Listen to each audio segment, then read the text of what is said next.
രാഹുലും കുടുംബവും കോട്ടയത്തെ ഒരു പഴയ വീട്ടിലേക്ക് താമസം മാറി. വർഷങ്ങളായി ആർക്കും ഈ വീട്ടിൽ താമസിച്ചിരുന്നില്ല. ആദ്യ രാത്രിയിൽ തന്നെ രാഹുലിന്റെ മകൾ മീര ഭയന്ന് കരഞ്ഞു. "അമ്മേ, എന്റെ മുറിയിൽ ഒരു സ്ത്രീ നിൽക്കുന്നുണ്ട്, അവൾക്ക് കണ്ണുകളില്ല." മീര വിറച്ചു പറഞ്ഞു.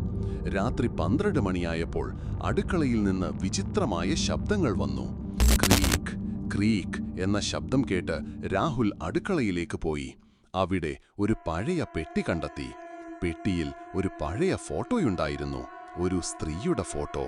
അവളുടെ കണ്ണുകൾ കറുത്തതായി കാണപ്പെട്ടു. അടുത്ത ദിവസം രാത്രി വീട്ടിലെ വിളക്കുകൾ എല്ലാം തന്നെ ഓഫായി. മീരയുടെ മുറിയിൽ നിന്ന് ഉറക്കെ ഒരു അലർച്ച കേട്ടു. ഓടിച്ചെന്ന രാഹുൽ കണ്ടത് മീരയുടെ കിടക്കയുടെ അരികിൽ ഒരു കറുത്ത നിഴൽ നിൽക്കുന്നു. അത് പതുക്കെ തിരിഞ്ഞു. ഫോട്ടോയിലെ സ്ത്രീയാണെന്ന് രാഹുലിന് മനസ്സിലായി. "എന്റെ വീട്ടിൽ നിന്ന് പോകൂ!"